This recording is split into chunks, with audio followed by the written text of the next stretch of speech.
Salve e benvenuti alla Piana di Astreg. Io sono Jack Sunslet e in questo video parleremo del primo videogioco gormitico uscito su console, Gormiti The Masters of the Gorm Island. Ma prima... sigla!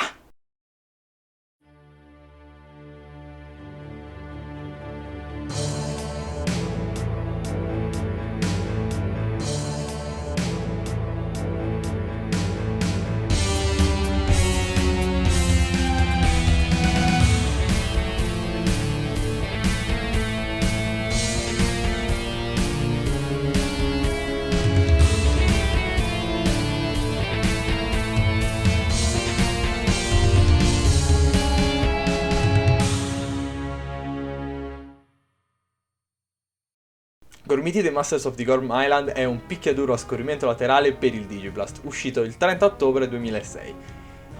E parliamo prima della console Digiblast, così che nei prossimi video non dobbiamo farlo.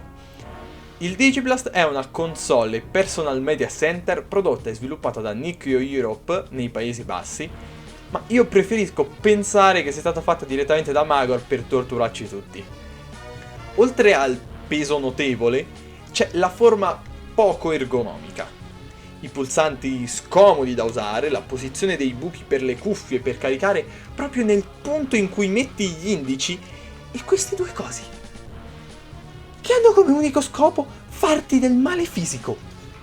Inoltre c'è lo scomparto delle batterie, che deve essere rotto in un punto per essere aperto, nonostante abbia anche delle viti per farlo tenere attaccato. Per non parlare del fatto che è capace a malapena di star dietro ai suoi videogiochi, che sembrano essere di una generazione videoludica al massimo precedente alla sua. Vi ricordo che questa console è uscita dopo il Nintendo DS, E questo è tutto quello che voglio farvi sapere rispetto a questo dispositivo, giusto per darvi un'idea di alcune avversità che ho avuto con esso. Se volete saperne di più vi consiglio di andare a vedere il video di Dr. Game, che è completamente dedicato al dispositivo ed è abbastanza dettagliato, quindi andate a vederlo. Se non parlate l'italiano, cercate su YouTube una recensione del Digiblast, si trova tranquillamente. Ora passiamo al vero e proprio argomento del video: Gormiti The Masters of the Gorm Island.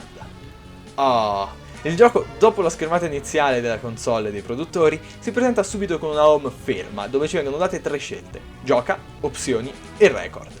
Record ci farà vedere i punteggi del giocatore e di Mac, Mel e Tom, giocatori predefiniti che hanno punteggi molto bassi, sempre nello stesso ordine, in ogni difficoltà visualizzata, quindi Mac, Mal e Tom. Le opzioni invece ti permettono di cambiare il volume di musica e di effetti sonori, aumentare o diminuire il numero di continue quando finisci le vite e vedere i credits, così diretto, senza neanche averlo giocato. Gioca ti fa scegliere per prima cosa la difficoltà tra facile, medio e difficile. Ciò modificherà l'ordine degli stage, i gormiti presenti da combattere, il danno che gli fai, quello che loro fanno a te e l'effetto delle cure. Poi vedremo nel dettaglio. Poi puoi scegliere il personaggio. Qui sono rimasto relativamente sorpreso. Il libretto già accennava che potevi scegliere fra Colossus, Orrore Profondo e Barbataus, ma non pensavo potessi scegliere le loro forme Atomic. Al di fuori dell'aspetto visivo non ho notato nessuna differenza di sorta tra la forma base e quella Atomic, ma può essere che semplicemente non ci ho fatto caso. Mentre invece ho notato differenze in giocata fra i vari gormiti. Oltre alle abilità mostrate a schermo, che non influiscono in gioco, e i punteggi che non mi pare siano poi così importanti, la differenza maggiore sta nelle mosse e nei nemici. Proverò a descrivere ciascun gormita sotto questi aspetti, ma prima devo descrivere come è strutturata una giocata. Allora, ci sono 5 stage, ciascuno dedicato ad un popolo diverso, in ordine variabile in base alla difficoltà, però mi è parso terminassero tutti con il popolo dell'aria. In ogni stage si devi proseguire verso destra sconfiggendo tutti i nemici che ti si parano davanti, in delle sorta di sessioni, fino ad arrivare alla fine con una boss battle. Una cosa molto divertente è che nel gioco si presenteranno più copie dello stesso gormita, sia base che Atomic, anche di signori della natura. Nel gioco combatteremo infatti contro Ipnorana, Dragon, Stalattite, Bombos, Troncannone, Helios e Carapax. Come boss degli stage ci stanno questi stessi gormiti elencati, non fissi per ogni stage, ma in una struttura fissa per ogni stage. Ad esempio, un Helios da solo, a volte è Atomic, a volte no, gormita secondario Atomic, e un esercito di quello stesso Gormita in forma base, e come boss finale dell'ultimo stage avremo uno dei personaggi giocabili Atomic in base alla difficoltà e al Gormita che useremo. Mentre prosegui ci sono degli oggetti da distruggere che rilasciano due tipi di cure, una minore e una maggiore. Per sconfiggere i nemici e distruggere gli oggetti ci sono 3 attacchi disponibili: un pugno con il tasto B, un calcio con il tasto C e una combo premendoli entrambi. Il tasto A viene usato per saltare, anche se non è molto utile, e LR non servono a niente. Più o meno le meccaniche sono solo queste, quindi passerei adesso all'analisi di ciascun Gormita utilizzabile. Partiamo da Barbataus. Nella sezione personaggio vengono citati come poteri Mastodontico, braccio allungabile, immagino inteso come frusta, e emette il veleno tramite vapore dalla testa. L'unica cosa che vedremo sarà la sua frusta con il tasto B, poi con un calcio con il tasto C, e con la combo usa il suo artiglio per un montante.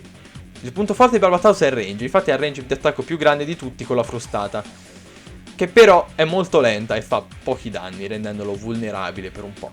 Animazione di vittoria di salto.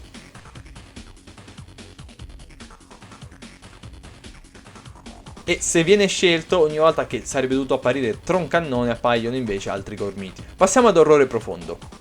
Viene citato solo un potere, e cioè Sguardo Assassino. Con il tasto B, Orrore dà una mazzata stranamente divertente. Non so perché, ma è piacevole colpirci i nemici. Il calcio invece sembra estremamente agile e toglie meno della mazzata, mentre con la combo fa una spallata. Animazione di salto e vittoria. E Orrore, no, ti prego, ci sono i bambini, abbassa quel braccio. Usandolo non apparirà come nemico Bombos. Terminiamo con Colossus. Allora, ogni volta che l'ho usato in live dopo un po' mi crashava il gioco, ma dopo aver cambiato le batterie ho capito che il problema era quello e non il fatto che fosse troppo forte, lol. Tra i poteri ci sono Gigante Cieco, 4 braccia a martello e provoca terremoti dando pugni al terreno. Non vedremo nessuna di queste abilità e disabilità, perché con il tasto B dà solo un semplice pugno, anche questo molto soddisfacente da usare. E con C un calcio che toglie un danno molto simile al pugno ma un po' meno veloce. Con la combo invece dà un potentissimo calcio volante che toglie tantissimo perché mi sa che è buggato.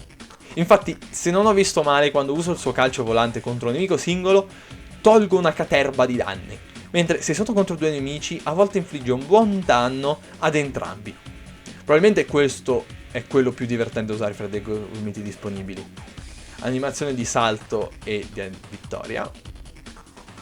Usandolo non si combatterà contro stalattite. Vi lascio con una piccola recensione di questo gioco.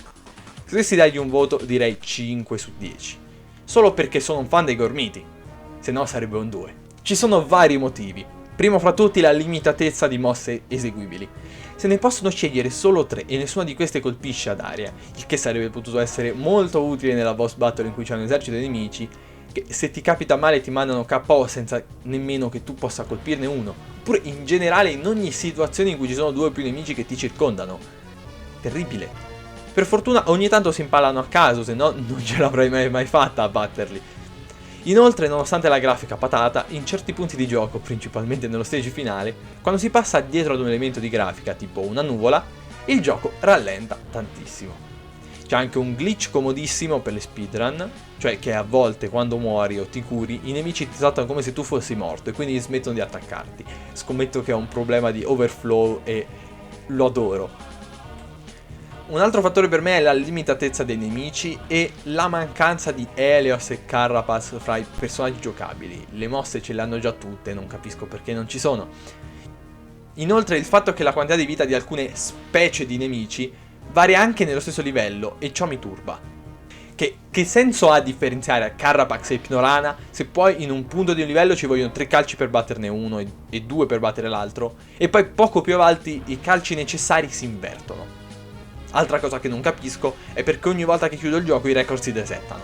Magari è un problema della mia schedina, ma non credo dato che l'ho comprata sigillata. Ma nonostante tutto è bello vedere un gioco a tema Gormiti, quelli vecchi ovviamente, e anche avere delle nuove host Gormiti che è piacevole. Proverò a caricarle su questo canale nelle prossime settimane. Inoltre gli sfondi sono bellissimi. Certo a volte glitchano un po', ma ho adorato il dettaglio nello stage forestico in cui alcuni alberi sono delle versioni modificate di Immobile Paziente e Sentinella Antica. In live mi sono divertito tantissimo a giocarci.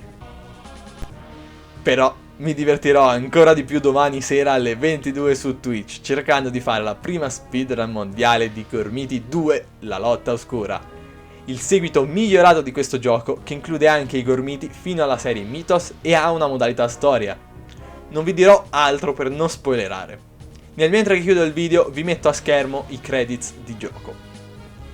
Quindi, allora, grazie mille per aver visto il video, mettete like, condividete, iscrivetevi, eccetera eccetera eccetera. Non condividete mai i video. E lo so, io vedo tutto. Levatevi voi 80% dal telefono.